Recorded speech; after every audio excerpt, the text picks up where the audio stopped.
मध्य प्रदेश विधानसभा चुनाव में कौन जीतेगा?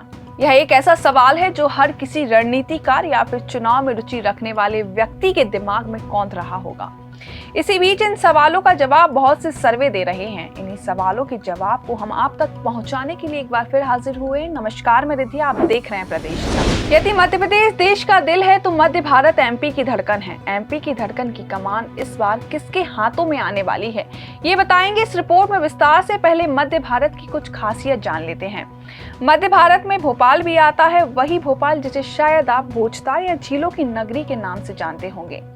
यहाँ का नवाबी कल्चर अगल बगल के क्षेत्रों में भी दिखने को मिलता है। साथ ही मध्य प्रदेश की राजधानी होने के कारण यहाँ 12 महीने सियासी हलचल सुनाई देती है। इस मध्य अंचल की चुनावी हवा का क्या रुख रहा है और अभी 2023 के चुनाव में किसका पल्ला भारी है, आइए देखते हैं।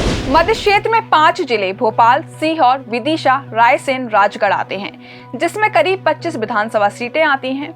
राजधानी भोपाल पर करीबी जिले विदिशा, रायसेन और सीहोर का चक्र है। शायद यही वजह है कि राजधानी का राजनीतिक माहौल इन जिलों पर बराबर असर करता है। वर्ष 2018 के विधानसभा चुनाव में बीजेपी और कांग्रेस का प्रदर्शन लगभग 2013 के चुनाव की तरह ही रहा।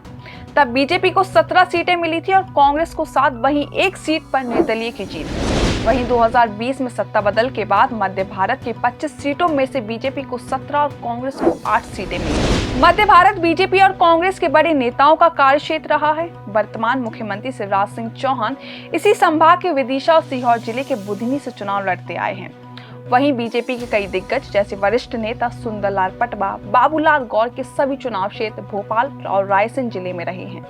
इसी के साथ मुख्य विपक्षी पार्टी कांग्रेस के वरिष्ठ नेता सुरेश पचौरी भी रायसेन जिले के भोजपुर से चुनाव लड़ चुके हैं। स्वास्थ्य मंत्री डॉक्टर प्रभुराम चौधरी सांची और चिकित्सा शिक्षा मंत्री विश्वास सारंग भोपाल की नरेला सीट का प्रतिनिधित्व करते हैं। कुल मिलाकर कहा जा सकता है कि क्षेत्र में कांग्रेस और बीजेपी के कई नेताओं का बोलबाला है। मध्य भारत को लेकर जो सर्वे आ रहे हैं उनमें एबीपी न्यूज और सी वोटर की रिपोर्ट आई है। उनमें 25 जिले बताए गए हैं, जिसमें बीजेपी को बढ़त मिलती दिख रही है। एबीपी के सर्वे के मुताबिक यहाँ बीजेपी को 18 से 22 सीटों के साथ बढ़त मिलती दिख रही है।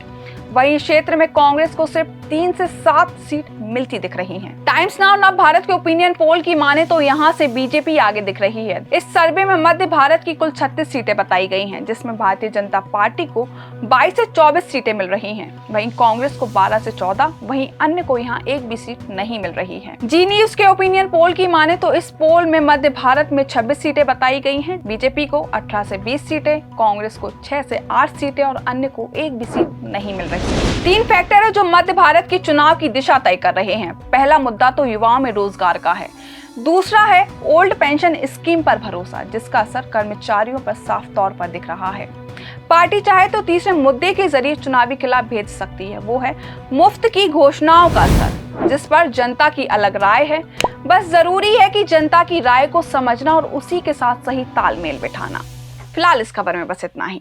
देश दुनिया और अपने आसपास की ताजा तरीन वीडियो को देखने के लिए प्रदेश तक को लाइक करें, फॉलो करें और यूट्यूब पर सब्सक्राइब कर बेल आइकॉन को दबाना ना भूलें। साथ ही ऐसी ताजा अपडेट के लिए pradesh tak.com पर विजिट करें।